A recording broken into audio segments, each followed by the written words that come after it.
নমস্কার বন্ধুরা, কেমন আছেন সবাই?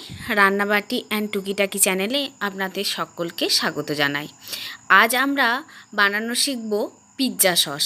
বাজারে কেনা পিৎজা সসগুলো বাচ্চাদের খাওয়ার যোগ্য হয় না। বাড়িতে বানিয়ে নিলে এই পিৎজা সস দিয়ে আপনি পিৎজাই বানান বা পাস্তাতেই দিন, খুব কাজে লাগে।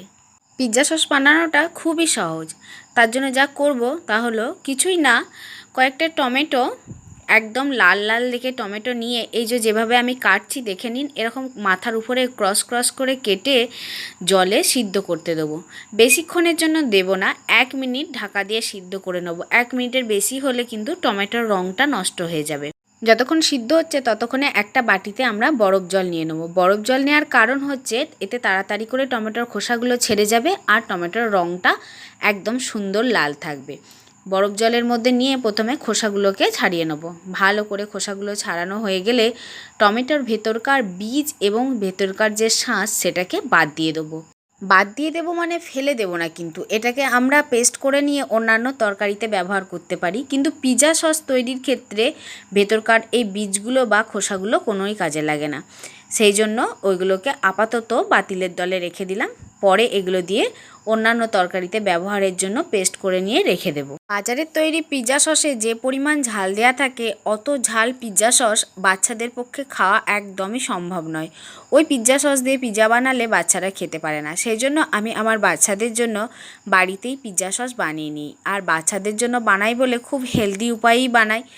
এবার টমেটো সসগুলোকে একটা মিক্সির বাটিতে নিয়ে ভালো করে পেস্ট করে নেব। এই যে ভেতরকার যে অংশটা ওটা রেখে দেবো, ওটা অন্য কাজে লাগাবো। আর মিক্সির বাটিতে নিয়ে একদম মিহি পেস্ট করব। দেখতেই পাচ্ছেন কতটা মিহি পেস্ট করেছি। সস বানানোর জন্য যতটা মিহি পেস্টের দরকার ততটা। এরপর একটা ফ্রাইং প্যানে সাদা তেল নিয়ে নেব, অলিভ অয়েলও নিতে পারেন। তার মধ্যে দিয়ে দেবো রসুন কুচি। রসুন কুচিটাকে একটু নাড়াচাড়া করে নেব। একটু যখন সিদ্ধ হয়ে যাবে, লাল নয়, তখন ওর মধ্যে অ্যাড করব পেঁয়াজ কুচি। পেঁয়াজ কুচিগুলো দিয়েও একটু ভালো করে নাড়াচাড়া করে নেব। পেঁয়াজ কুচিগুলো যখন একটু নরম হয়ে যাবে তখন ওর মধ্যে দিয়ে দেবো টমেটোর যে পেস্টটি করে রেখেছিলাম সেটি। এই পেস্টটি দিয়ে ভালো করে নাড়াচাড়া করব যতক্ষণ না এর জলটা মরে যাচ্ছে। খুব বেশি জল মারবো না, কারণ এটা রেখে দিলে আপনা আপনি অনেকটা মোটা হয়ে যায়। এর মধ্যে এবার দেব চিনি, নুন, আর ইচ্ছা মতো আপনারা চিলি ফ্লেক্স বা অরিগানো দিতে পারেন।